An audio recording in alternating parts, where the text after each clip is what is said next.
এটা অত্যন্ত দুঃখজনক ব্যাপার যে আমাদের দেশে যে কাজের জন্য যার দরকার, যে স্পেশালিস্ট দরকার, তাকে সেখানে নিয়োগ দেওয়া হচ্ছে না।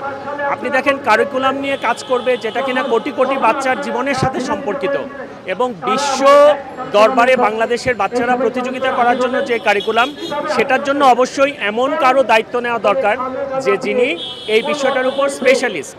আপনি দেখেন প্রফেসর মশিউজ্জামানের উপর দায়িত্ব দেওয়া হয়েছে, তিনি একজন বাংলার গ্র্যাজুয়েট এবং তিনি তার কোনো পিএইচডি নাই, তার কোনো কারিকুলামের বিষয়ে আলাদাভাবে কোনো পড়াশোনা নাই, তার কোনো প্রকাশনা নাই, তার কোনো গবেষণা নাই।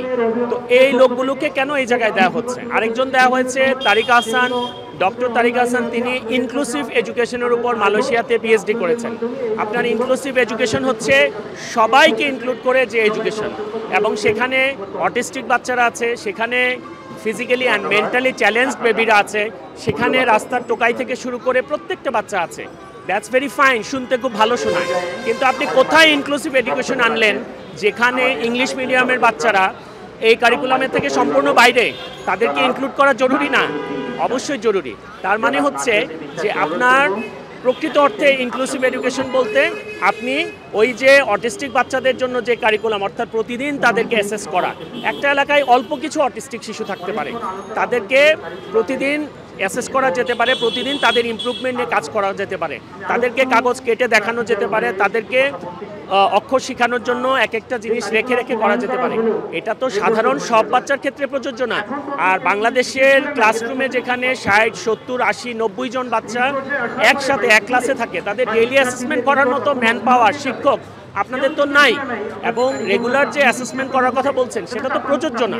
তো যেই জিনিসটা প্রযোজ্য না, যেটা অ্যাপ্লিকেবল না, যেটা ভালনারেবল না, যেটা রিয়েলিস্টিক না, যেটা বিজ্ঞানসম্মত না, যেটা সায়েন্টিফিক্যালি অ্যাপ্রুভ না, যেটা ফিজিবল না, এই ধরনের একটা কারিকুলাম আপনারা কিভাবে নিয়ে আসেন? ইটস জাস্ট হরিবল। আপনি দেখেন বাংলাদেশের বিভিন্ন জায়গায় এখন কিশোর গ্যাংয়ের অত্যাচারে, বিভিন্ন পত্রিকায় আপনি ইন্টারনেটে কিশোর গ্যাং লিখে সার্চ দিলে দেখবেন যে ভয়াবহ তথ্য দেখা যাচ্ছে।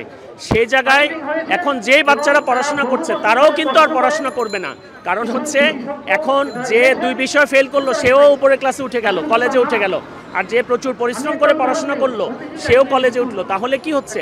যারা মাঝারি পরিশ্রমী বা যারা কিছু পরিশ্রম করতে চাচ্ছিল না, তারা তো আর পরিশ্রম করতে কিছুতেই আগ্রহ পাবে না। তারা মনে করবে যে পরিশ্রম ছাড়াই যদি কলেজে ওঠা যায় তাহলে আমি কেন পরিশ্রম করব? আর এই যে ওভারঅল যে আমাদের স্ট্যান্ডার্ডটা নেমে যাচ্ছে, তাতে প্রত্যেকটা কাজের পুরস্কার দিতে হবে, এবং যে কাজ করে সফল না হবে তাকে তিরস্কার না করে অন্তত তাকে পুরস্কার থেকে বঞ্চিত রাখতে হবে। যে কাজ করে সফল হলো এবং যে সফল হলো না, দুজনকেই যদি আমি পুরস্কৃত করি তাহলে তো এই কাজের কোনো অর্থ নাই। এই কাজ কখনোই ওয়ার্ল্ড স্ট্যান্ডার্ড হবে না। তখন আস্তে আস্তে আমাদের এখন যে লো স্ট্যান্ডার্ড, সেটা থেকে আরও নামতে নামতে অনেক নিচে চলে আসবে। সেটা খুবই দুঃখজনক। ছেলেমেয়েরা পড়াশোনার একেবারে আগ্রহ হারিয়ে ফেলবে। আরে ভাই, প্রথম কথা আমাদের মাথায় রাখতে হবে, পড়াশোনাটা অবশ্যই একটা কঠিন কাজ। অবশ্যই আপনি স্পেসিফিক ইনসেন্টিভ বা পড়াশোনা করলে এই সুবিধা পাওয়া যাবে, এইটুকু বলে ছাত্রদেরকে পড়ার টেবিলে জোর করে বসিয়ে রাখতে হবে। That is the thing. এটা সারা পৃথিবীতে। তো কাজে আপনি যদি সেখানে এমন পুরস্কার দিয়ে নেন যে কোনো পড়াশোনা ছাড়াই বাচ্চারা একের পরে ক্লাস পার হয়ে যেতে পারবে, তাহলে তো এটার কোনো অর্থ নাই। আলটিমেটলি আমাদের একটা খুব বিলো স্ট্যান্ডার্ড একটা শিক্ষা ব্যবস্থায় আমরা যাচ্ছি, এবং সেখানে শুধুমাত্র স্ট্যাটিস্টিক্স, আমাদের স্ট্যাটিস্টিক্যালি দেখাইতে হবে 100% পাস, স্ট্যাটিস্টিক্যালি দেখাইতে হবে 100% GPA 5, স্ট্যাটিস্টিক্যালি দেখাইতে হবে 100% গ্র্যাজুয়েট। এখন যেটা হচ্ছে, গ্র্যাজুয়েশন হচ্ছে, কোনো পরীক্ষা নাই, ছেলেমেয়েরা ঠিকমতো ক্লাস করতে পারছে না, কলেজের কোনো ইনফ্রাস্ট্রাকচার নাই, কিন্তু তারা ডিগ্রি দিচ্ছে, অনার্স মাস্টার্স খুলে জায়গায় জায়গায় খুলে বসে আছে। এখন দেখা যাচ্ছে আমাদের দেশে এই যে কিছুদিন কালকে শুনলাম যে রেলওয়ের পরিচ্ছন্ন কর্মী নেওয়া হয়েছে, তারা সবাই স্নাতকোত্তর ডিগ্রিধারী। আবার এটা নিয়ে অনেকে বলেন যে রেলওয়ের পরিচ্ছন্ন কর্মী এই কাজটাকে কি আপনি খারাপভাবে দেখেন কিনা? আরে ভাই, খারাপ ভালো দেখার তো বিষয় না। বিষয়টা হচ্ছে যে স্নাতকোত্তর করার জন্য একটা মানুষের পেছনে যে খরচ হয়েছে, সরকারের যে খরচ হয়েছে, বা ছেলেটা যে পড়াশোনা করেছে, এটা তো তার উপযুক্ত অবস্থান নয়। সে তো আরও ভালো কিছু পেতে পারতো। কিন্তু বাস্তবতা হচ্ছে চাকরি নাই, কিছু চাকরি নাই, বাকরি নাই, কিন্তু সবাই মাস্টার্স হয়ে বসে আছে। তো সেই মাস্টার্সের কি গুরুত্ব?